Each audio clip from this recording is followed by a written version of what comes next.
સાધકની દ્રષ્ટિએ જીવન શુદ્ધિનો બીજું સોપાન વિચાર શુદ્ધિ. જરા અઘરી ભૂમિકા છે આજના કળિયુગમાં. આ રીતે આ વાતને એના ઉપર ટકી રહેવું ઘણું અઘરું છે. ઘણા સાધકો સાધના કરતા હશે, એની સાધના વિચલિત થવાના કશાય કારણે સંસારમાંથી પેદા થાય છે. વાતાવરણ આખું કલુષિત છે, આખા સંસારનું કલુષિત વાતાવરણ, પોલ્યુટેડ. એને શું કહેવાય? પ્રદૂષિત. આખું વૈચારિક વાતાવરણ પ્રદૂષિત છે, આખા જગતનું પ્રદૂષિત. બધે જ ખોટા વિચારોને પ્રાધાન્ય, એનો જોરશોરથી પ્રચાર, અને છતાં અંતે જતાં તો એ વિચારો ખોટા જ સાબિત થાય છે. પણ એકવાર હાવી થઈ જાય છે. અત્યારે બધી આવું છે, અને એમાં એના હવામાનમાં જે કોઈ તણાઈ જાય એ એવો થઈ જાય. એટલે સાધક હોય એને જરા જગતથી નિરાળા જીવવું પડે. દુનિયાની સાથે જીવવા જાય તો ન મેળ આવે. ભગવાન, આપ જ્યાં પણ ગયા હશો, કોઈ નાની મોટી સાધના પ્રાપ્ત થઈ હશે, જરા એ દિવસોને યાદ કરો તો મન સ્થિતિ શું રહેતી? યાદ કરો, શું મન સ્થિતિ રહેતી આપની? એ જ ને, આપણે હમણાં લખીને આપ્યું એવી જ, એથી આગળ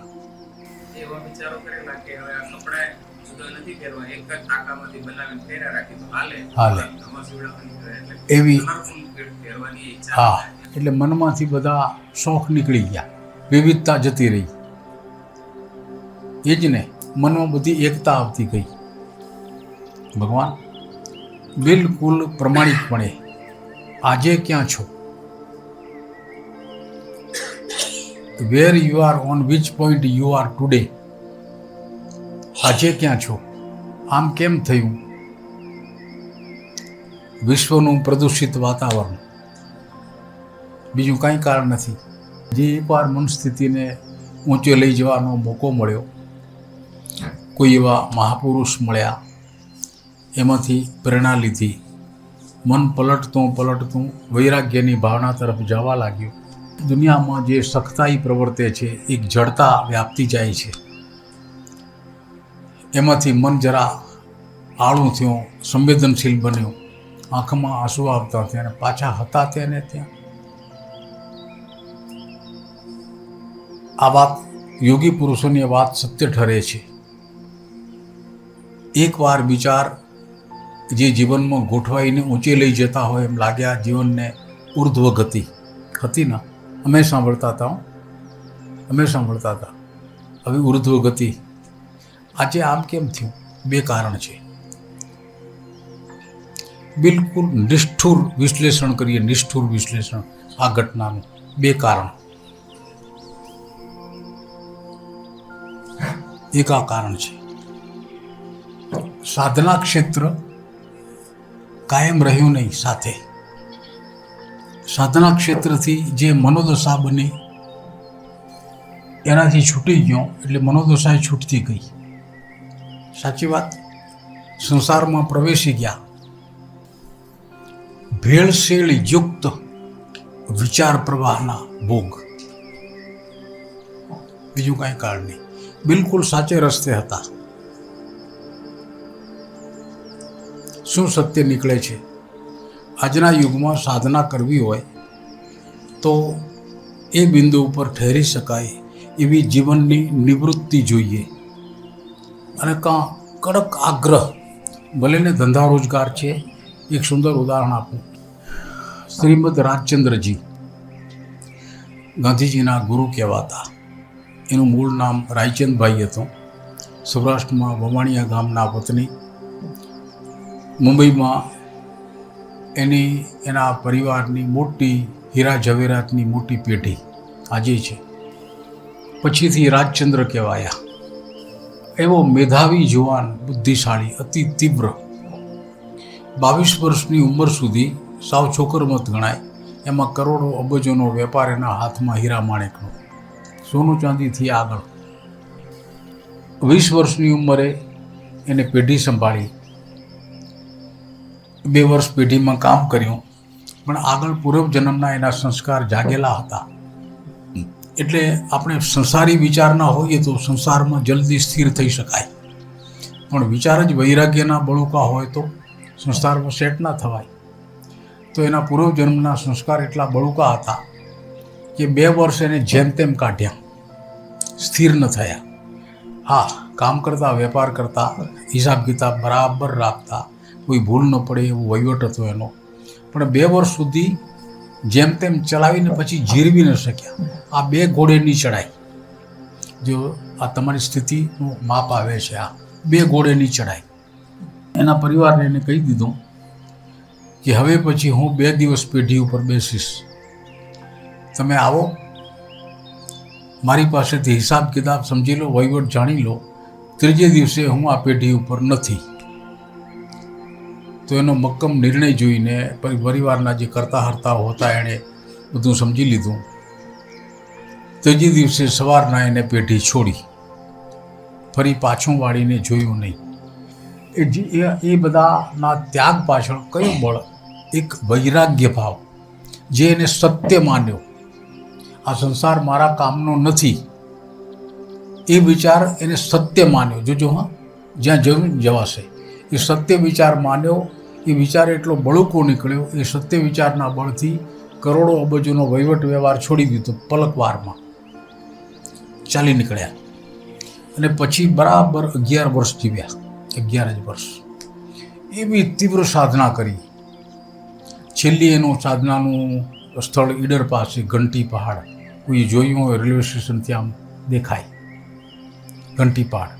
ત્યાં એ વખતે લગભગ સમય હશે 1862માં એનો જન્મ, 1862, ગાંધીજીથી 7 વર્ષ પહેલાં. અને 1886 ઈડર પહોંચ્યા. ઈડરના એ વખતે તો ઈડરનો ડુંગરો બધો લીલોછમ છવાયેલો હતો, રાયણના મોટા મોટા ઝાડ હતા, પછી લોકો કાપી ગયા. એમાં એક જગ્યા જોઈને સરખો પથ્થર જોયો, એના ઉપર આસન જમાવીને બેસી ગયા. કોઈ વસ્તુની જરૂર નહીં, કોઈની ગરજ નહીં. ધ્યાન જમાવ્યું. વાઘ સિંહ ત્યાં ફરતા, સિંહ નહીં પણ વાઘ, હિંસક પ્રાણીઓ રહેતા, એમાં બેસી ગયા. કોઈ જણને ખબર પડી કે કોઈક માણસ છે ને સાધુ જેવો બેઠો છે. અને આટલી તીવ્રતાથી જે કોઈ સાધના કરે, જેને કોઈ ડર નથી, ભૂખ નથી, તરસ નથી, આવી કઈ વ્યક્તિ છે તપસ્વી? તે શરીરની જરૂરિયાતોથી પર થઈ ગયો છે. લોકો આકર્ષાયા. ઈડર છે એ જૈન લોકોનું ધામ ગણાય. જૈન લોકો ત્યાં જતા આવતા થયા. જાગ્રત અવસ્થામાં થોડી ઘણી વાતચીત થઈ, એની સગવડો ઊભી થઈ. આસ્તે આસ્તે સેવાના કામ થવા માંડ્યા.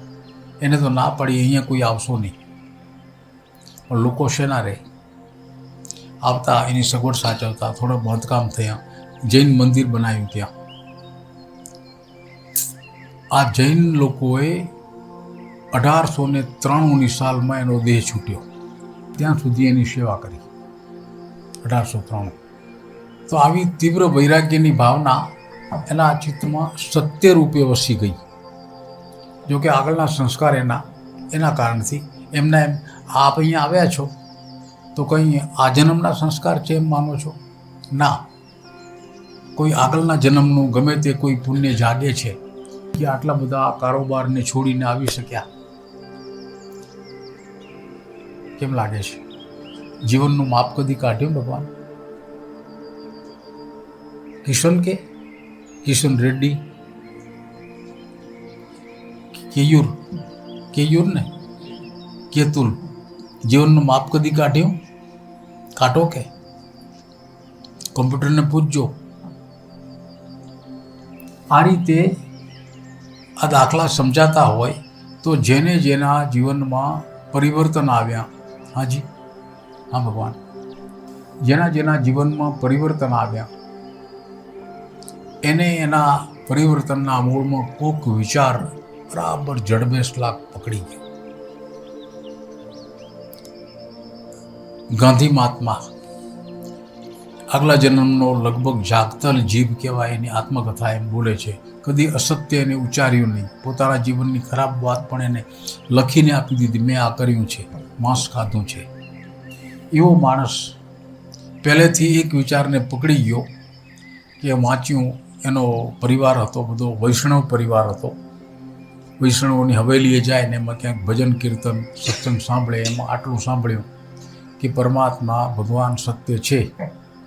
આ વાક્ય એના ચિત્તમાં ઉતરી ગયું બાળપણમાં. ભગવાન છે અને એ સત્ય છે. વળી માને પૂછે, એની માનું નામ પૂતળીબાઈ, કે માં આને શું કહેવાય? તો કે ભગવાન છે એ સત્ય છે, બાકી બધું છે ને નથી, મૂસાઈ જશે કાલે. આજે દેખાય છે, આપણે નહીં હોઈએ કાલે, પણ ભગવાન છે. આ વાત નાનપણમાં એના ચિત્તમાં સત્ય રૂપે ઉતરી ગઈ અને એ ઉગી.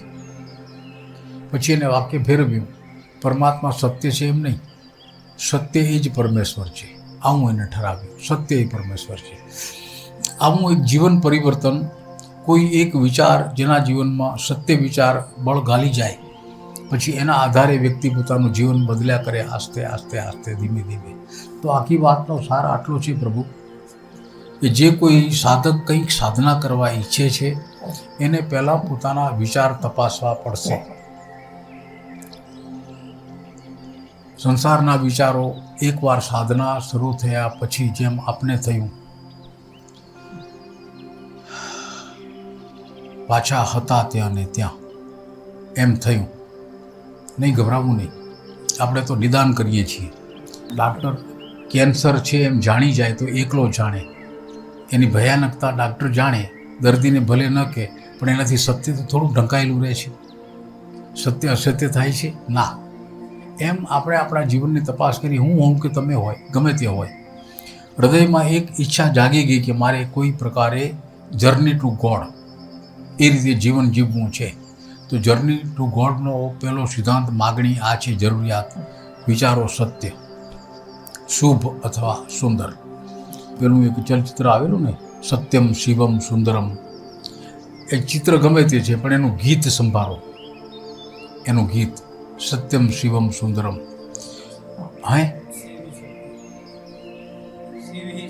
હા, પરમાત્માના સ્વરૂપનો પરિચય આ 3 શબ્દમાં છે. ભગવાનના સ્વરૂપનો પરિચય છે આ 3 શબ્દમાંથી. એક જ શબ્દની અનુભૂતિ થાય, સુંદરની, તો એ વ્યક્તિને સત્ય અને શુભ આપમેળે મળી જાય. અંતરથી અનુભૂતિ થાય તેને. જેને સત્યની અનુભૂતિ થઈ એને શુભ અને સુંદર આપોઆપ મળી જાય. જેને પરમાત્માના કલ્યાણકારી સ્વરૂપને જોયું, પામ્યું, ઉતરી ગયો, એ સત્ય અને સુંદર આપોઆપ પામી જાય. આ એક ખૂબી છે. પણ શરત એટલી કે એ વ્યક્તિએ સત્ય ઉપર, શુભ ઉપર, સુંદર ઉપર રહેવું જોઈએ. એમાં એનું મન ડગે.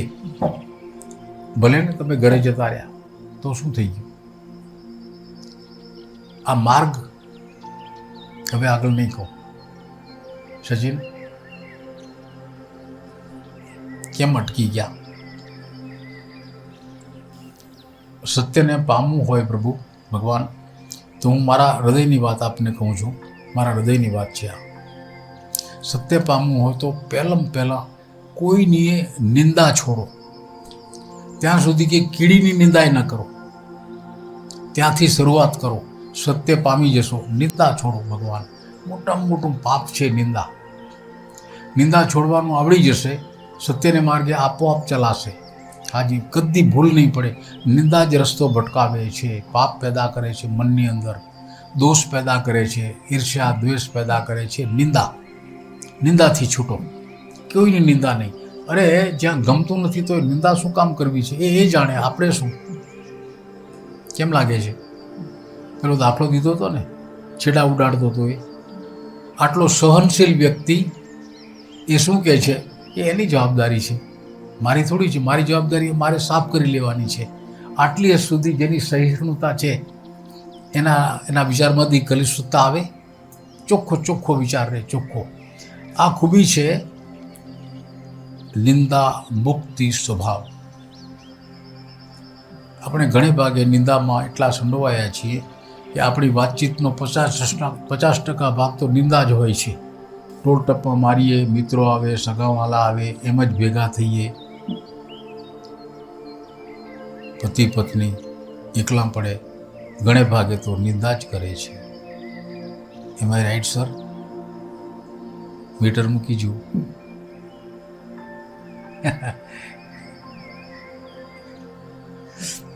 દોષ શોધી એટલે જરા ક્રૂર થવું પડે.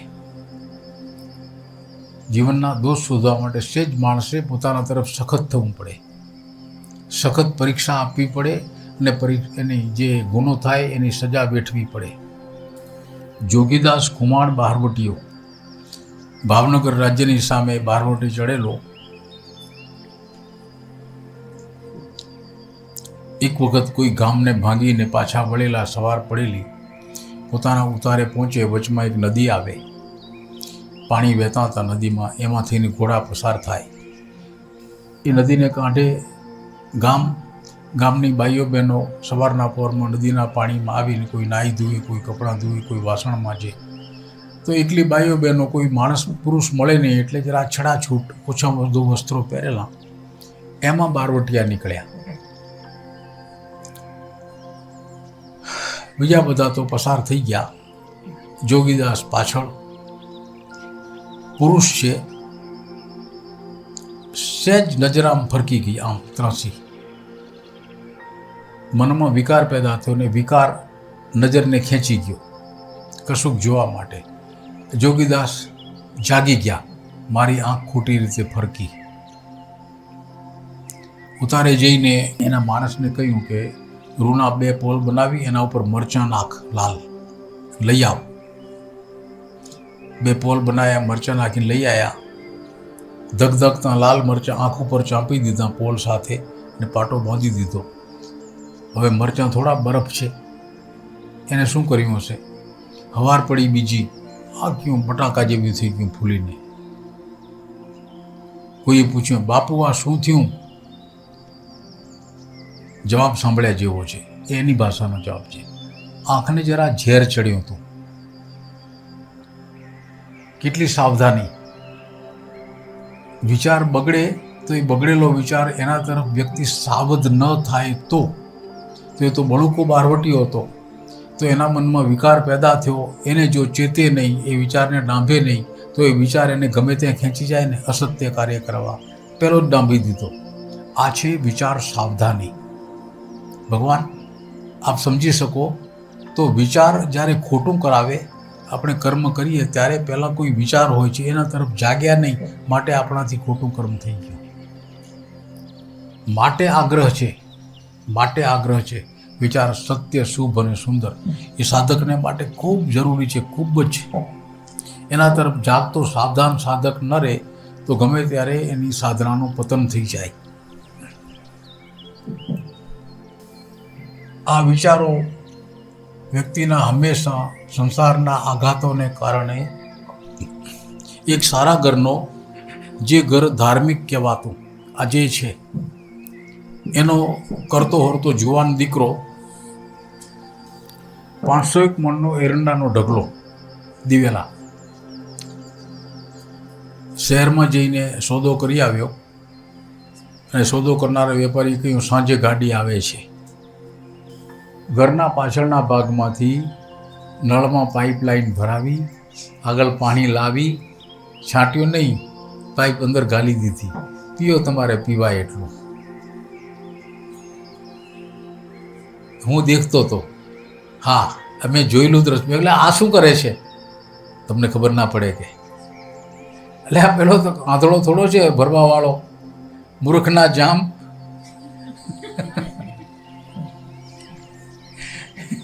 તો એ કર્યું.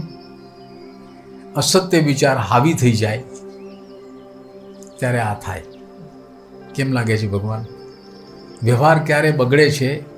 લોભની મનોવૃત્તિ, અસત્ય વિચાર છે. સાધક જાગતો ન હોય તો આ કરે.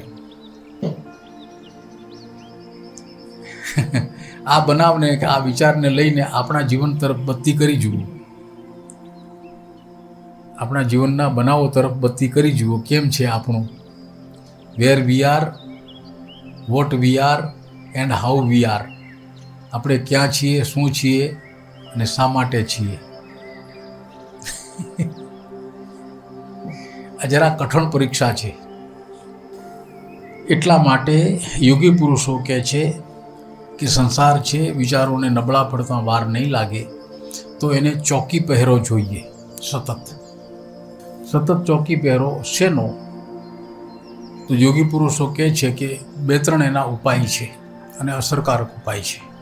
એમાંનો પહેલો ઉપાય છે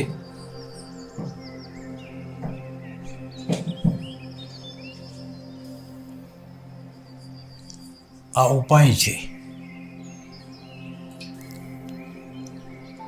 કોઈ જીવન સૂત્ર ગમી જાય તો એનું મનમાં રટણ ચાલે, મનન ચાલે, ચિંતન ચાલે. મનને નવરું જ પડવા નહીં દેવું. કોઈ સારા ચિંતનમાં મનને રોકી રાખો. કામ ગમે તે કરતા હોઈએ, સારા ચિંતનમાં મન રોકાઈ જાય, કોઈ પણ સારું ચિંતન. કોઈ ગીત ભજનની એકાદિક લીટી, કોઈ રામકૃષ્ણ પરમહંસ કે વિવેકાનંદના જીવનમાંથી મળેલી કોઈ સૂત્રની વાત યાદ હશે, તમે કહી શકો મને નથી આવડતું. એ વાત તમારે માટે, વ્યક્તિને માટે, જે કોઈને યાદ આવે એને માટે એક લાકડી બની જાય, ટેકો. તો એ એવું કામ કરશે કે ખોટા વિચારોને આવવા નહીં દે, કારણ કે એ પોતે જ અડ્ડો જમાવીને બેસી જશે. સાચો વિચાર, જીવનમાં સાચો વિચાર, સત્ય વિચાર, ઘણા સત્ય વિચારો માણસ ધારે તો આપણે પ્રાર્થનાઓ બોલતા ને વિદ્યાર્થીઓ પ્રાથમિક શાળામાં, આ બધા સત્ય વિચાર નથી લાગતા? એ ગણગણી ન શકાય. સૌનું કરો કલ્યાણ દયાળુ પ્રભુ. શબ્દો છે, પણ એનો પ્રહાર કેવો! જરાક શબ્દ ઉચ્ચાર્યો ત્યાં તો પ્રતિભાવ આવ્યો. ભણેલા ગણેલા માણસ સામો પ્રતિભાવ આપે તો કાંક એ શબ્દમાં ચમત્કાર છે ને, કાંક છે. તારે ગીતા બહુ ઊંચું જોવું પડે છે, આમ તો આગળ આવતી રહે. આમ જોવું પડે. આમ દાઢીએ શું ગુનો કર્યો? આમ ટાંગી રાખવી.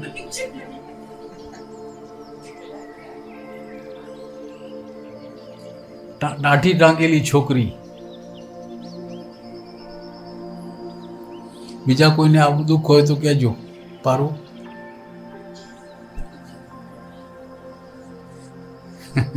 પણ તમને એમ થાય કે તો બહેનોને જ બધાને માટે સરખું છે. નો ડિસ્ક્રિમિનેશન. Yes sir. કોઈ સારો વિચાર માત્ર ઝબકારો પૂરતો છે. સારા વિચાર, સારી પંક્તિ, પોતાને ગમતી મનગમતી વાત જેમાં વ્યક્ત થતી હોય. મીઠા મધુને મીઠા મેહુલા રે લોલ, તીતી મીઠી છે મોરી માત જો, સખી નહીં જડે ગંગાના નીર તો કટેર લોલ, સરખો એ પ્રેમનો પ્રવાહ રે જનની ડોલ. આનાથી કોઈ પવિત્ર હોય ગીત? કવિ બોટાદકર. આવું ન ગાઈ શકાય કામ કરતે કરતે. ખોટા વિચારોને બદલે હૃદયને ભીનું કરે એવા વિચારો ભરેલું કોઈ પણ ગીત આપણા મનનો કબજો લઈ લે, મનને સ્વચ્છ કર્યા કરે, તો એક વિચારોને સ્થિર રાખવાનો એ ટેકો છે. જે ગમતું હોય તે ગોતી કાઢો. જન્માષ્ટમીનું ગીત,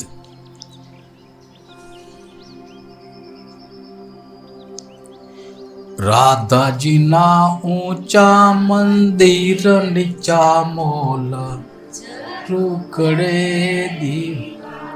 આવા રણઝણતા ગીત, રણઝણતા ગમે તે ગાઈ શકે ને. માણસના મનને ડોલાવે, ખરાબ વિચાર ફરકી ન શકે. ગીતની, સંગીતની આ ખૂબી છે. સંગીત હંમેશા પવિત્ર છે, હંમેશા પવિત્ર. ગમે તેવું રાક્ષસ વગાડતા હોય ને, આ ઢોલ નગારા છે ને, એ રાક્ષસના વાજિંત્ર છે. ઢોલ નગારા હા, રહ્યા કરે. આજે ઢોલ નગારા છે ને રાક્ષસના વાજિંત્ર છે, પણ રાક્ષસોને અપવિત્ર ન કરી શક્યા. સંગીતમાં એના વગર ચાલે નહીં. તબલા, ઢોલ નગારા, ઢોલક ચાલે ના. રાક્ષસ અડી ગયા તો એને અપવિત્ર ન કરી શક્યા. હા ભગવાન ગાઓ.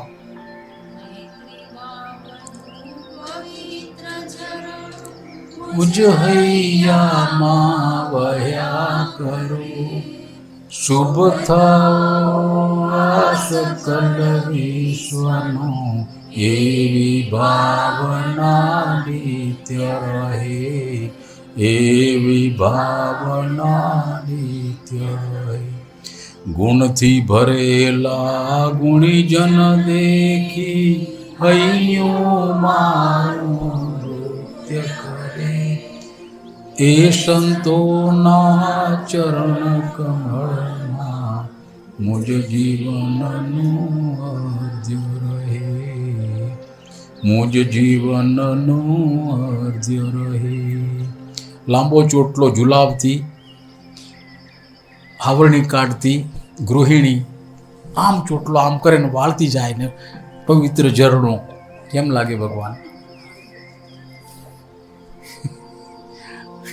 કાં દાંત કાઢે ભગવાન?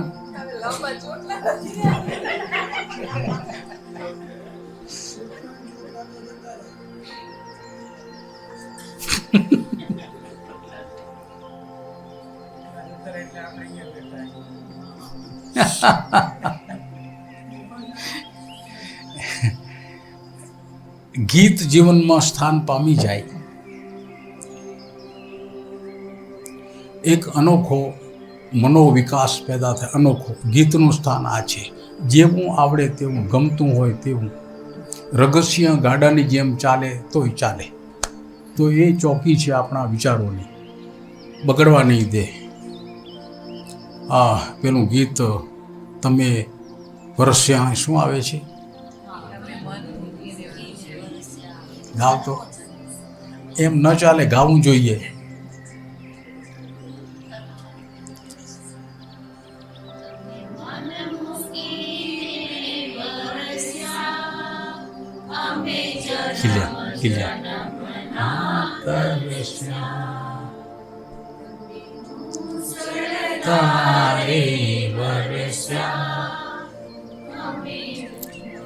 પહેલી શિબિર હતી, પહેલી લગભગ કમળાબેન કરીને એક બેન આવેલી, તમે ઓળખો, જીગુ. એ છેલ્લે દિવસે પૂર્ણાહુતિનો પ્રસંગ, અને એ બાઈ ખૂણામાં બેઠી બેઠી આ ગીત ગાઈને બધા જે રૂવે, કોઈ રોડાવા નહોતું આવ્યું. એ ગીતની હલક અને એટલો સૂર એટલો સરસ છે. કમળાને ઓળખો ને? એટલો સરસ સૂર છે એનો, એટલો સરસ સૂર. એ જ્યાં બેઠી બેઠી ગાતી ગુંજે અને એક એક વ્યક્તિ પુરુષ સુદ્ધા રૂવે. શબ્દનો પ્રહાર ને લાગણી જાગી ઉઠે. ભલા વિચાર કરો, ત્યાં ખરાબ વિચાર ટકે? ગીત આ છે. હાજી, કોઈ સતસૂત્રોનું રટણ જે ગદ્યમાં હોય, પદ્યમાં હોય, જે કંઈ આ શિક્ષાપત્રી ઘણાઈને મોઢે હોય છે, નહીં તો 4-6 સૂત્રો તો મોઢે હોય નહીં. સદગુરુના શ્લોક કે અમૃતવાણીમાંથી કંઈ કંઈ મોઢે હોય, કે એ સિવાય જે અરે ફિલ્મી ગીત ના ગવાય? ફિલ્મી ગીત ગાવામાં કોઈ પાપ છે? હમણાં મેં એક ફિલ્મી ગીત સાંભળ્યું, ચલ ઉડ જા રે પંછી યે દેશ હુઆ બેગાના. સાંભળ્યું છે? તમે રડી ઉઠો. મોબાઈલ નથી, નહીં તો તમને સંભળાવત. હા હા, શું ગીત! के अब ये देश हुआ बेगाना, उड़ जा रे पंछी.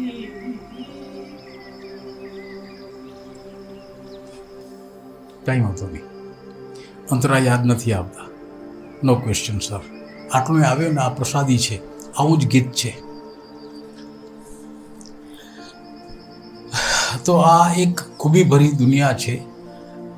આપણે એને બહુ સ્પર્શી શક્યા નથી. શું નામ?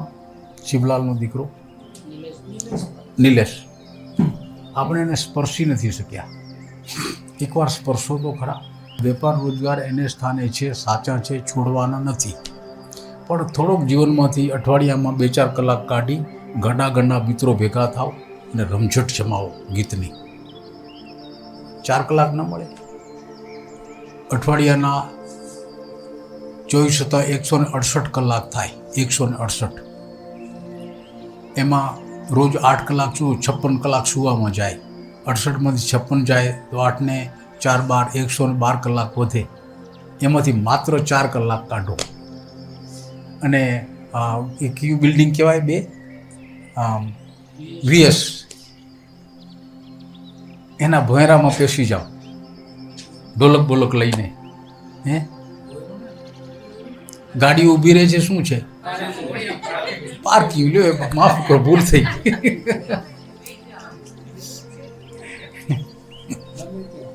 ગમે ત્યાં. હું તો ત્યાં રોજ જતો. ઉપર ખુલ્લું મેદાન છે, એ કદાચ જોઈ જાય તો નીચે ઉતરી જાઓ. ઉપર સરસ મેદાન છે, વચ્ચે બધાને માટે છે. ગાંડા થવા સારું જે જગ્યા છે. મને એમ થાય 2 બિલ્ડિંગો બાંધી છે, આમાં બધા ડાયા વસે છે. એકેય ગાંડું નથી. આટલી સરસ જગ્યા, કોઈને ગાંડ પણ નથી ઉકલતું. મને તેડી આલો એકવાર. હા હા, પછી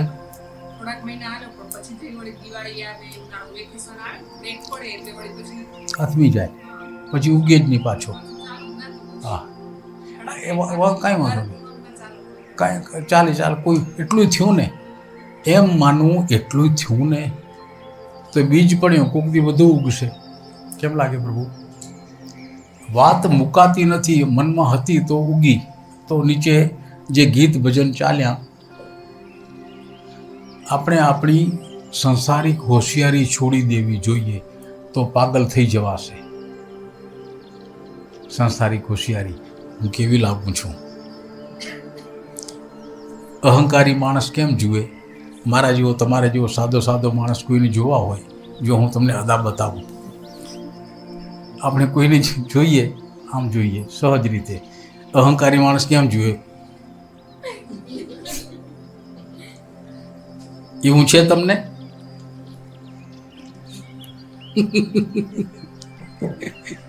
એવું કોઈ દેખાતું નથી. આટલામાં નથી લાગતું એ કે મારા જેવા જ લાગો છો. આ ભજનમાં વધઘટ છે.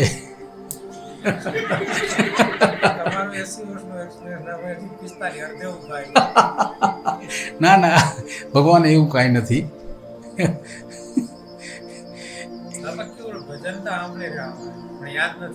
કાંઈ વાંધો નહીં, યાદ ન રહે ચાલે સાહેબ. યાદ રહેવું એ કોઈ જરૂરી નથી. સાંભળ્યું, રસ પેદા થયો કે નહીં. કિંમત શેની છે પ્રભુ? યાદ શક્તિ એવી વાત છે ભગવાન, એ કોઈ જુદી યંત્ર રચના છે મનુષ્યમાં. કોઈ માણસ સાંભળે તરત યાદ રહી જાય, અને કોઈ માણસ યાદ ન રહે પણ સમજે બધું. જે સાંભળ્યું એનો રસ ઉતરે આટલું પર્યાપ્ત છે. એનો ધોખો સાહેબ છોડી દો. રસ તો ઉતરે છે ને, ધેટ્સ ઓલ. રોજ પેન્સિલો ઘસો છો, તે છતાં આટલો રસ છે, એને જાળવી રાખજો. I request you. તમને, મને તમારા બાપુજી સાથે લગાવ હતો, એટલે એ એક તકાદો છે જીવનનો. રસપૂર્વક જીવન જીવવું અને છતાંય કામ કર્યા કરવું. આપ માનો નહીં સાહેબ, જીવનમાં રસ પ્રગટી જાય તો એ વ્યક્તિમાં એટલી બધી કામની ઉર્જા પ્રગટે છે, થાકે નહીં, અને બધાય કામ યોગ્ય રીતે થતાં જાય, કદી ભૂલ ન પડે. સાહેબ, આ ભેટ છે, અંદરના ઉજાસની ભેટ છે, અને ઉજાસ પ્રગટાવવાનું માધ્યમ છે ગીત. ગાઓ, ગાંડા બનીને ગાઓ. એકવાર ગાંડા થઈ જવાનું. 4 કલાક કાઢશો ભાઈ અશ્વિન, તમે એના સચિનભાઈને. આવું સરસ ગાતા આવડે છે યાર. જગાડવું જોઈએ. જગાડો પ્રભુ. જીવન એટલું આમ મધુરું બની જશે, હિમાલય. લગભગ 2 વર્ષ 2.5 વર્ષ સુધી આ પરંપરા ચલાવી હતી. અઠવાડિયે ભેગા થવું દર્શન કરવું. પણ ધીમે ધીમે ઘસાઈ ગયું. કે કામ, હા, એ તો બધા તમે જે વ્યાખ્યા કરી એ જ વ્યાખ્યા અમારા જીવનમાં અપ્લાય થઈ. વળી પાછા ધીમે ધીમે પોતપોતાના જીવનની અંદર પાછા પરોવાઈ ગયા. અંદર બધું પડ્યું ને પાછા ઝીરો નથી થઈ ગયા. કબાડખાનામાં કેવું જતું છે, નથી. અગ્નિ મારેલો જોડે તો મારે તો પડે. હા. જરાય ધોખો નહીં કરવાનો. ફરી કેવું સાહેબ? 2013 હતી ને આજ 2023. ફરી તે કાંઈ વાંધો નહીં, જીવન અનંત છે. કેવું થાય, સાયકલ ચાલતી હોય ને પછી તૂટી જાય. અમારે કેવું ડ્યુરેટ્સ આવે ને એટલે 12-1-2 વાગે ઓફિસ એટલે બીજે દિવસે રમણ ભમણ. કાંઈ વાંધો સતત ના 15 દિવસ મહિનો થાય એટલે schedule તૂટી જાય. ના ના સાહેબ, હું આપને સમજાવું. એવું આપણા જીવનમાં બને છે, હું આ બધા બિઝનેસમેનના જીવનમાં બનતું હશે. એને મનમાં ગણીએ છીએ એટલે અડચણ પેદા થાય છે. એને ગણો નહીં. એટલી વાર ગાડીથી ઉતરી ગયા, પાછા સમય મોકો મળ્યો, ગાડીમાં ચડી ગયા. એટલા ગેપને ભૂલી જાઓ, રસ જળવાઈ રહેશે. રસ જળવાઈ રહેશે. અને રસને નિષ્પન્ન કરવાની જરૂર છે. એકવાર નિષ્પન્ન થશે તો એ રસ તમારા સાચા વિચારોને બળ આપશે. જે કંઈ કરવું હશે જીવનમાં સાચું એ કરી શકશો. અન્યથા જગતનું વાતાવરણ એટલું વિષયેલું છે. આ જ કારણ છે આપણે જે પર્યા જે કંઈ થઈ શકતું નથી, સાતત્ય જળવાનું નથી, એનું બીજું કોઈ કારણ નથી. હવામાન એવું છે, આખા જગતનું હવામાન એવું છે. બેંકમાં જઈને આવો તો શેની સુગંધ આવે? મંદિરમાં જઈને આવો, શેની સુગંધ આવે? કોઈને દાન આપીને પાછા આવો, શેની સુગંધ આવે? કેમ લાગે છે પ્રભુ? બસ આ જીવન કદી તૂટતું જ નથી. આપણે માનીએ છીએ કે આટલું ધ્યાન ભજન કરતા હતા, 2 વર્ષ ચાલ્યું પછી ચૂકાઈ ગયું. ના પ્રભુ, એમ જરાય માનવું નહીં, ધોખો નહીં કરવો. વચમાં જરા ગેપ આવી ગયો, પાછું હલાડી લીધું આપણે. એવો ધોખો છોડી દો. આપણે કહો છો ગેપ આવે છે, એ ધોખો છોડો. એ હતું એક લૂપ, જતો રહ્યો, વળી પાછા પટ્ટે ચડી ગયા આપણે. જીવન સતત છે, એના રૂપરંગ જરા જરા કોઈ વાર બદલે. બાળક કંઈ એક સરખું થોડું હોય છે. રૂપાળું બાળક, મનગમતું બાળક, નાનકડું બાળક, રૂપાળું બાળક, ઈશ્વરનું પ્રતિનિધિ બાળક અનેક રૂપરંગ ધારણ કરે ને છતાંય અણગમતું લાગે છે? ના, એના જેવી જ આ મનોદશા છે. આવે સચિન, એને ગણવું નહીં, આવે તો બચી પડવું. ચાલો ભાઈ અશ્વિન, આપણે 2 દાડા બંધ રાખો ને, હમણાં કામની ભીડ છે, પછી પાછા બચી પડશું. તો મનમાંથી દોરો નહીં જાય. હાજી, એમ કરાય. એનું જ નામ જીવન. અનિશ્ચિતતા એ જ જીવન છે. કોઈને ખબર છે ક્યારે મરાશે? આટલું બધું અનિશ્ચિત કોઈ તત્વ હોય તો મૃત્યુ છે. કોઈને ખબર નથી ક્યારે મરાશે. ઓચિંતા સમાચાર આવે કે ફલાણા જતા રહ્યા. આપણા સમાચાર આવશે. એક બાપુ હતા, એ બેસીને પ્રવચન કરતા હતા. ચોથે દિવસે સમાચાર આવ્યા કે બાપાને એટેક આવ્યો ને જતા રહ્યા. એ નવાઈની વાત છે. બહુ હકર હતા. પછી તો એમ જ કે કચ્છમાં એક ઠકરાઈ હતો, જરા સ્વભાવનો વાંકો ચૂકો. એના ગામમાં કોઈનું મરણ થાય, માણસો ભેગા થાય ને મરી ગયેલા માણસના જીવનની વાતો કરે. બધી જ સારી વાતો. એ આવા હતા ને તેવા હતા ને ગુણિયલ હતા ને પણાનું નીકળું નહીં. કોઈ વાંકી વાત સાંભળે જ નહીં. શમશાન જાત્રાએ એની નનામી લઈને જાય તો વાટમાં આવી વાતો કરતા જાય. આ ભેગો જાય, સાંભળે. ચાલું, મને કોઈ હખર નથી કહેતું. આ એના મનના ઉદ્ગારો. આ સાંભળી આવેલા માણસનું તમને નામ આપું, તમે કોઈ ઓળખતા હો તો. ધોળીબાઈ કંપાના મનજી મામો કહેવાતા, ધોળીનું મૂછોવાળા. કોઈ સાંભળ્યું હોય તો જોયેલા ખરા? સાંભળેલાય નહીં હોય. આ ત્યાં કચ્છમાં ગયા હશે, પછી એ દાખલો લઈ આવેલા કે પેલો ઠકરાઈ એમ બોલતો હતો. આ બધા વખાણ સાંભળે ને મરી ગયેલાના, મને કોઈ હખર નથી કહેતું. મનમાં અફસોસ થાય એને. અને પછી કચ્છીમાં બોલે, કડે મરું ને ચંગા ચોવાજું કે હું ક્યારે મરું તો મને લોકો સારો કે.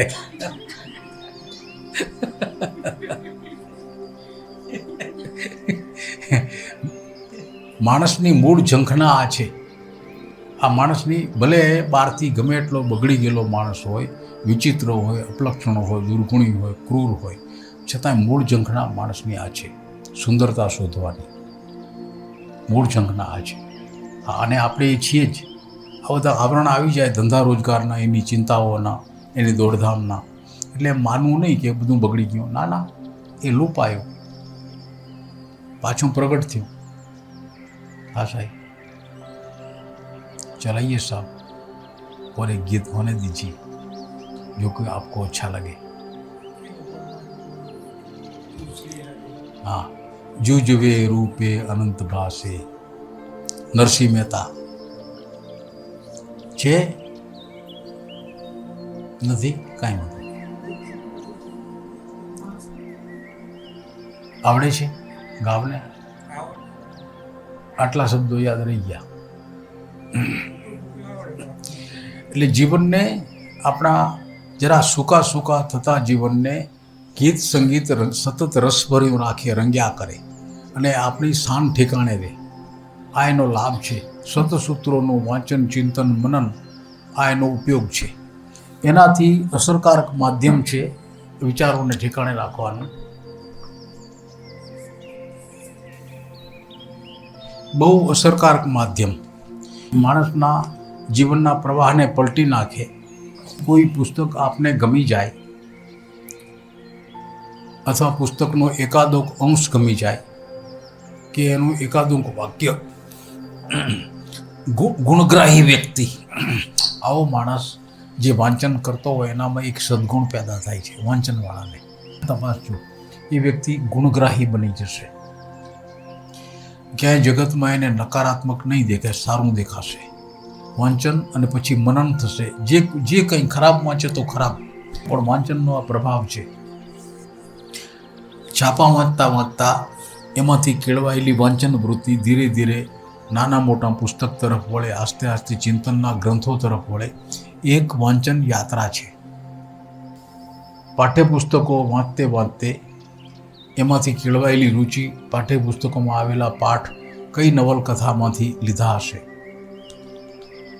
આ પાઠ ક્યાંથી લીધો છે, તો એ પુસ્તક ગોતે આગળ ભણતો વિદ્યાર્થી, અને એમ કરતે કરતે રસવૃત્તિ કેળવાતી જાય. આ એક માર્ગ છે. આપણી મનોવૃત્તિઓને સંવારવાનો, ઠેકાણે રાખવાનો માર્ગ છે સારા પુસ્તકનું વાંચન. તમે વાંચતા તો હશો જ. સચિનભાઈ આ ફરિયાદ કરતા હતા કે આમાં મન ચિંતામણી, આમાં લખેલી વાતો એ જે ભાષામાં છે, આ જોઈને એકાદું વચન જુવાનીઓ વાંચે પછી મૂકી દે. આમ સાચી વાત છે. ભાષા એવી છે. આજની આધુનિક ભાષા નથી. જુવાનોને વિજ્ઞાન ભાષા જોઈએ. ભલે ને ધર્મના તત્વને સમજાવે, પણ ભાષા વિજ્ઞાનની જોઈએ, દ્રષ્ટાંત વિજ્ઞાનને સંમત જોઈએ, તો યુવાન સાંભળવા ઊભો રહેશે. નહીં તો આ સત્ય હશે છતાંય જૂનવાણી ઠરી જુવાન એના તરફ જોશે નહીં, જોતોય નથી. આપણા સમાજની એક કરુણતા છે. આના કદી ખુલાસા નહીં થયા તો નહીં જડે જોઈએ તે. એની મુશ્કેલી સમજીએ. જે કોઈ સુજ્ઞજનો હોય સમાજમાં, વિચારશીલ વ્યક્તિઓ હોય, એ વ્યક્તિઓએ આ પુરુષાર્થ ઉપાડવો જોઈએ. એનો જે સમય હોય એ સમયનો ઉપયોગ કરીને. બધો જ સમય આપી દો એમ નથી કહેતા, પણ અમારી જેમ નિવૃત્ત થાવ ત્યારે સમય મળે એમ લાગે છે. શું લાગે છે આપને? હાજી. લોકડાઉનમાં તો બુક્સ ઘણા બધા મંગાવ્યા. હા, બધા જ આધ્યાત્મિક લાઈન આવડા બધા ચોપડા મંગાવ વાંચતા છો નહીં, કબાટ ભરેલો. ચિંતા ના કર, આ એક પ્રોપર્ટી છે. તમને દાગીનાનો પૈસા છો કે મને ચોપડાનો છે. જલ્દી રિટાયર થઈ નથી જ્યાં એક કરોડ ને પછી ના મળે તો શું કરવાનું? નહીં મળે. અમુક પુસ્તક આજે નથી. મને મળેલું એટલે લઈ લીધું. હા, વંચાય કે ના વંચાય. અમુક પુસ્તક નથી મળતા. અમુક પુસ્તક નથી મળતા. પુસ્તક શોધવું નથી. ના, આધ્યાત્મિક પુસ્તકો એનો ઉપાડો ઓછો હોય છે એટલે મળતા નથી. તો એકવાર એની આવૃત્તિ પડે ને તમને મળી જાય તો મળી જાય, નહીં તો પછી ફરી છપાવે નહીં. બુક સેલરને પૂછો તો કે વેચાતા નથી, શું કરીએ? આ એક કરુણતા છે. ગયા મહિનામાં અમદાવાદ સસ્તું સાહિત્ય ભંડાર કરો ને, ત્યાં પૂછી એવા કે 10 મિનિટ મોડો પછી દુકાન બંધ થઈ ગઈ. નહીં, ટ્રેનમાં મુંબઈ. ત્યાંથી જાઓ છો ખરા તે જજો લેજો. જેને જેને શોખ હોય, બહુ ઉંમરે પહોંચેલા માવિત્રો, એને આ વાત વાંચન કરેલા ન હોય એટલે એની રુચિ ન હોય, સમજાય નહીં, એને અમે કહીએ એનો કોઈ અર્થે નથી. એટલે અમે જરાક 300 પ્રશ્ન પૂછીએ છીએ. એ 300 કે તમારામાંથી કોઈને વાંચનની કુટેવ ખરી? એમ કહીએ એટલે જાગે. 300 પૂછ્યું ને એટલે જાગે. પછી અને આમ વાંચો છો ખરા તો કંઈ ઊંઘતા હોય, પણ કુટેવ શબ્દ આવ્યો ને એટલે 300 પૂછ્યો કહેવાય. જે જડે એ વાંચો. રસ્તામાં કાગળિયું ઉડતું હોય ને જરા સારું લાગે ને, બેલું ન થઈ ગયું હોય છાપાનું પાણી, એ ઉપાડીને પણ વાંચો. એમાંથી કાંક મળશે, આપણે માટે મળી જશે. ચિંતનશીલ વ્યક્તિને માટે કોઈ પણ ઉપયોગી વિચાર ગમે ત્યાંથી પ્રાપ્ત થઈ શકે છે. ગમે ત્યાંથી કોઈ સારા વક્તા બોલતા હોય એમાંથી પણ એને મળે. એટલે સદગ્રંથોનું વાંચન પછી મનન ચિંતન એ જરા જરૂરી છે. જેમ ખોરાક ખાઈએ અને પચે નહીં તો એ ખોરાક ખાધાનો કોઈ અર્થ નથી. એમ વાંચ્યું એનું મનન ચિંતન ન બને તો એ વાંચેલું નકામું છે, મગજનું ભારણ છે, એ સિવાય એ મિકેનિઝમ સિવાય કાંઈ નથી. પણ અંદર ઉતરવું જોઈએ, એનું મનન થવું જોઈએ, જરૂરી છે. તો તમે જે વિચાર ઈચ્છો છો એ વિચારને હાજી સાંભળ્યો બહુ અસરકારક માધ્યમ છે, બહુ અસરકારક. સાંભળ્યાથી એ વક્તાનો જે તે સૂર આપણા કાનમાં આવે. ઓશો એટલો સુંદર બોલે, જે પ્રકારનો એનો વક્તવ્ય હોય ને એ પ્રકારનો એની વાણી હોય છે. ડૉક્ટર સાચી વાત? જે પ્રકારનું વક્તવ્ય એ પ્રકારની એની વાણીનો ચડાવ ઉતાર આવે. એક અજબ વક્તા. હા, કેવું બોલે છે, સટીક. તમે જુઓ, આમ તીરની જેમ વાણી ખૂંચી જાય. 6 ભાગ છે અષ્ટાવક્ર મહાગીતા ઉપર છે, તો નાનકડું પુસ્તક, એના જેને વિવરણ પ્રવચન આપ્યા છે, અદ્ભુત. ગીતા ઉપર 12 ગ્રંથ છે, એના 12. પતંજલિ યોગ સૂત્ર ઉપર 8 ગ્રંથ છે. પતંજલિ યોગ સૂત્ર 86 સૂત્ર છે, ગ્રંથ 8 આવડા.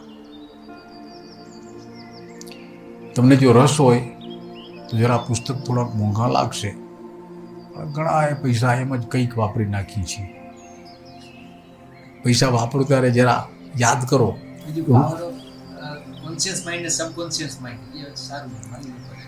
હા, હું સમજ્યો ને.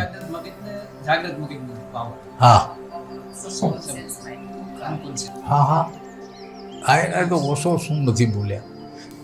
આપણે કોઈની, તમને પાછું પૂછશે તમે સત્પંથથી કેમ બહાર ગયા એમ કેસ કરે તો ઓ yes, knowledge has no boundary. Knowledge is boundaryless. અંતર્મનની ગાંઠે છૂટે અંતર નિર્મળ હોય રે. જ્યાંથી આપણે જે ફસાઈ ગયા છીએ જીવનમાં જે ઠેકાણે, એમાંથી ફસામણમાંથી નીકળવાનો માર્ગ જ્યાંથી મળે ત્યાં ગોતો. Knowledge is boundaryless.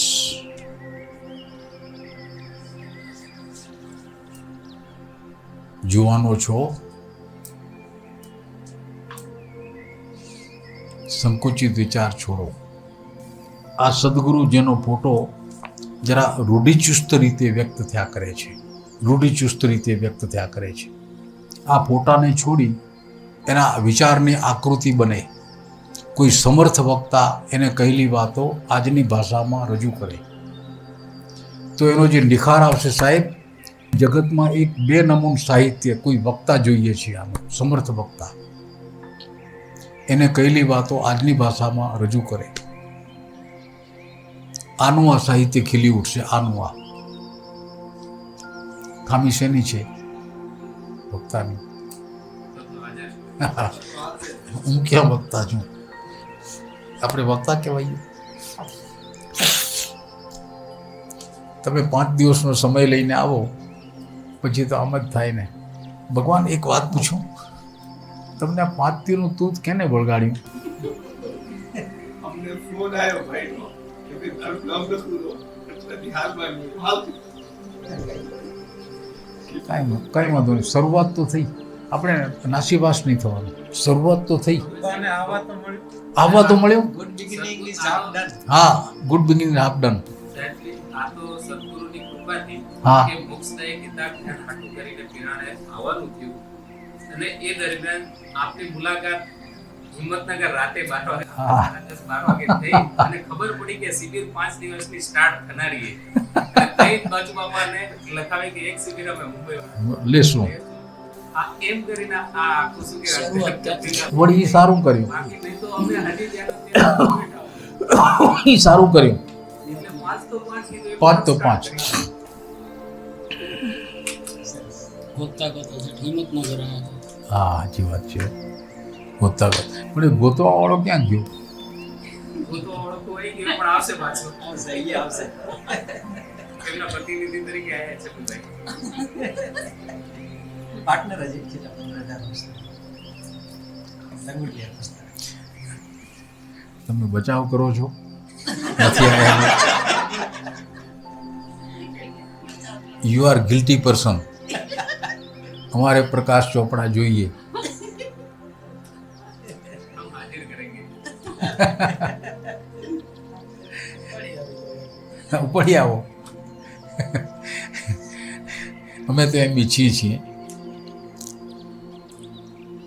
મોજથી જીવો અને જ્ઞાનને મોજ બનાવી દો, ભક્તિને મોજ બનાવી દો. બધી જ બાધાઓ હટી જશે. બધી જ મોજમાં જે પ્રવેશી ગયું એક કર્મઠ વ્યક્તિ એમાંથી ઊભો થશે. મોજ કરેલો કર્મઠ વ્યક્તિ, જ્ઞાનની મોજ કરેલો, ભક્તિની મોજ કરેલો પોતાના વ્યવસાયમાં પ્રવેશશે ત્યારે એટલી જ શક્તિથી પોતાના વ્યવસાયમાં જશે. આ ટોનિક છે, મોજ એ ટોનિક છે. ગમે ત્યાંથી ઊભું કરો. ગીત ગાતે આવડે, ગણગણતે આવડે. અમે તો એક ગાડીમાં ટીટી જોયો ગીત ગાતો, ગીત ગણગણતો આવે, બાજુમાં આવીને કે ટિકિટ ટિકિટ, પછી પાછું ગીત ગાય. ચાલો અજબનો મોજીલો માણસ છે.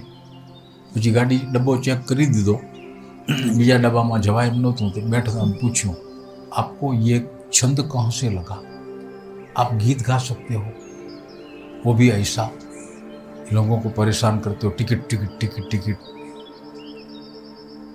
પછી એના જીવનની એને કથા કહી કે હું એ બિલકુલ એવો માણસ હતો, પણ એક સાધુ મહારાજ મળી ગયા.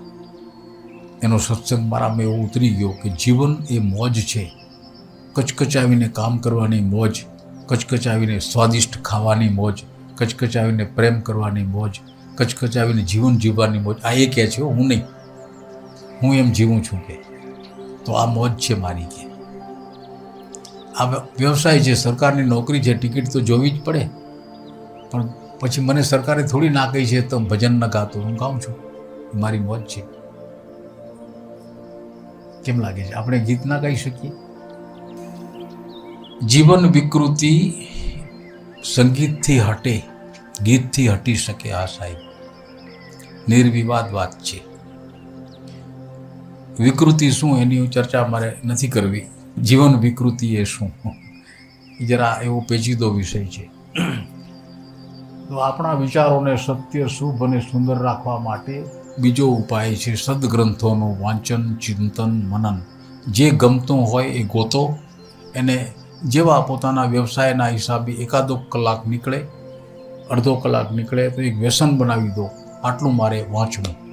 ન બની શકે? કેમ લાગે છે? અમારી તો એવી ઇમ્પ્રેશન પડી ગઈ. શાસ્ત્રીમાં જઈએ ને એટલે કે આ ફલાણા પટેલ આવે રે, ચોપડીઓ હંતાડી દો. અમારી શાસ્ત્રીના કુરનું કોઈ છો નથી તો એને હે હા, આવી ઇમ્પ્રેશન આર્યાને આવી ઇમ્પ્રેશન પડી ગયેલી કે ફલાણા આવે છે, ચોપડીઓ હંતાડી દઈને તો વાતું જ નહીં કરે. કે વાતું શું કરવાની છે? વાતુમાં ટોળટપમાં અને ઘણી તો નિંદા હોય છે. એમાં ને એમાં જીવન ખલાસ થઈ જાય. એક પ્રકારનું પાંદડું કોતરાતું જાય પુણ્યનું. આ લાભ છે. ત્રીજો ઉપાય છે આપણા વિચારોને આનાથી આ પહેલા ઉપાયથી આ અસરકારક, એનાથી અસરકારક આ છે.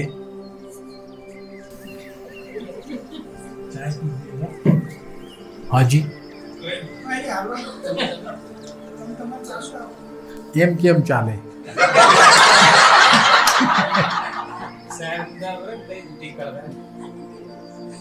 હોય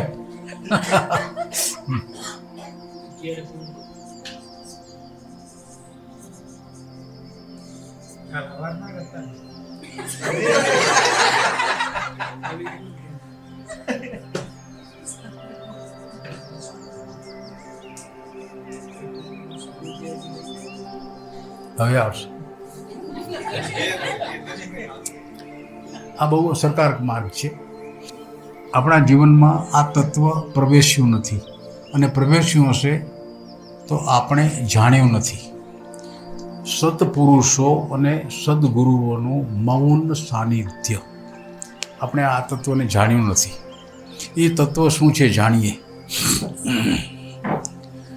સાચે સાચા જ્ઞાની પુરુષો, સાચે સાચા. આજે તો ખાલી ખોટા લેબલ લાગે છે કે ફલાણા સંત ને ઢીકડા સંત.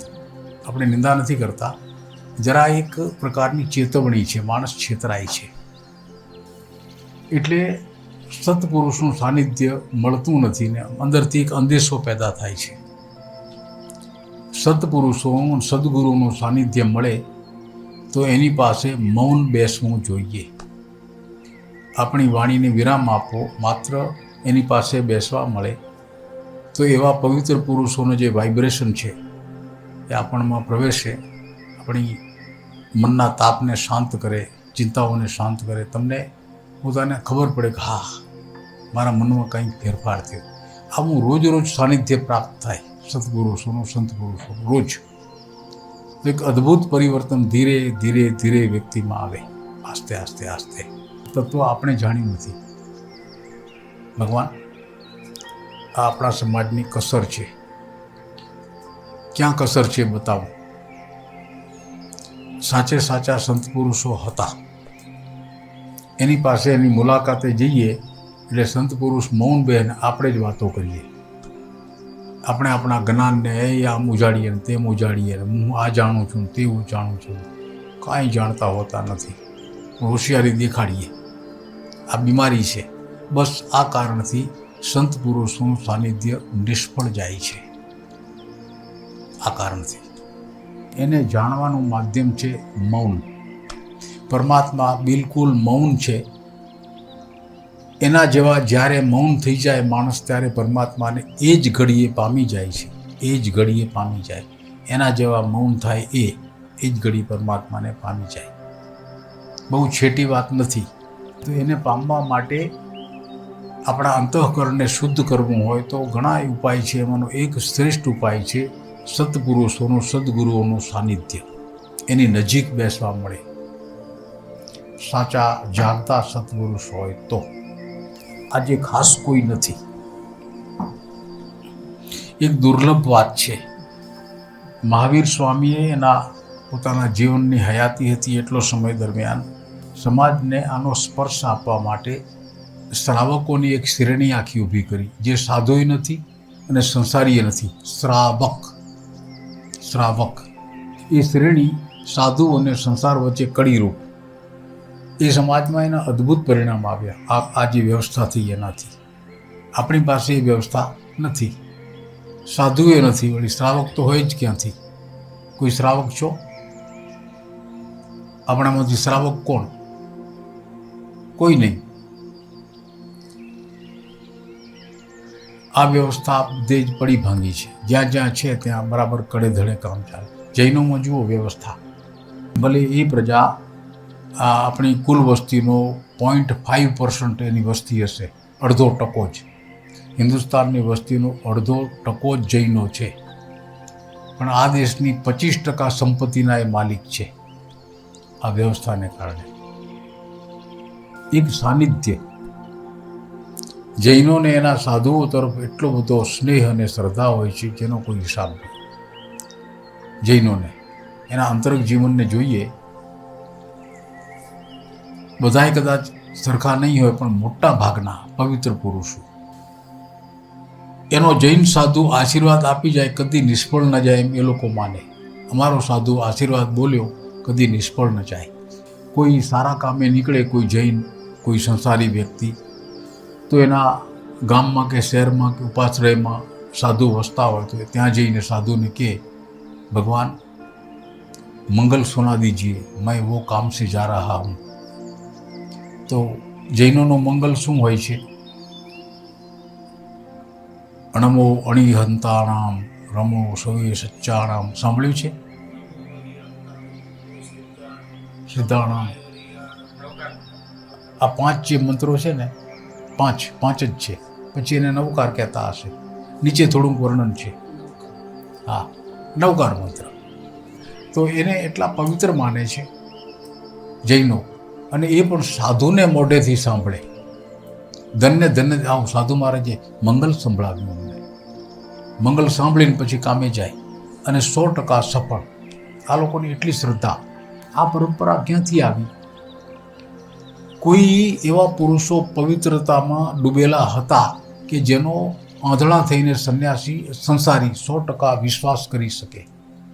અને એના છેક આદિકાળથી મહાવીર સ્વામીના ઉત્પત્તિકાળ ત્યારથી આજે 2500 વર્ષ સુધી જૈનોમાં થતું આવ્યું છે. કદી કોઈ નિષ્ફળ નથી ગયો જૈનોમાં.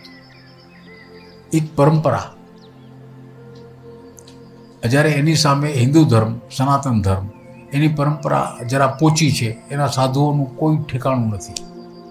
સાધુ ગમે તેવા હોય, અગડમ બગડમ, સાચા સાધુ હશે એની ના નહીં. આ પરંપરા નથી. સદગુરુ ગોતવા જળવા એ કઠણ છે આજના યુગમાં.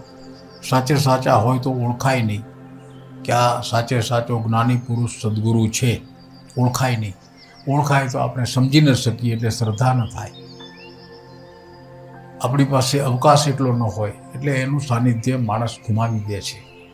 ગમે ત્યાંથી સત્પુરુષનું સાનિધ્ય પ્રાપ્ત થાય એવું માણસે ઈરાદાપૂર્વક અંદરથી ઈચ્છવું જોઈએ. મને ક્યાંક કોઈક સદગુરુ ભેટે, પ્રાપ્ત થાય, ક્યાંક ભેટે, પ્રાપ્ત થાય. એક અટપટી રાસાયણિક છુપી પ્રક્રિયા છે આ. જંક તો સત શિષ્ય, સદગુરુની શોધમાં ફરતો જંખના ભરેલો સત શિષ્ય અને એને શોધતા કોઈ સાચા સદગુરુ, આ બે મળે એટલે એક અજબ ઘટના સર્જાય છે. જગત જુએ એવી. સત્પુરુષોનું સાનિધ્ય, મૌન સાનિધ્ય જ્યાં મળે. કેટલા વાગ્યા કહેવાય? 11 અરે ચાલો સાહેબ, આપણે ચિઠ્ઠીના ચાકર. ચોથી વાત હમણાં નથી લખતો. હવે સવારે વાત. ભાગો. મને તો વાંધો નથી હો. સવારના જેને ઊંઘ આવે જતા રહે. હે આવો, જેને ઊંઘ આવે જતા રહે. હે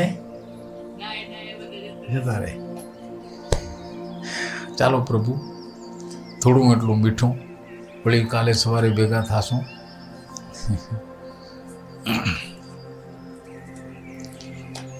જય ગુરુદેવ ભગવાન.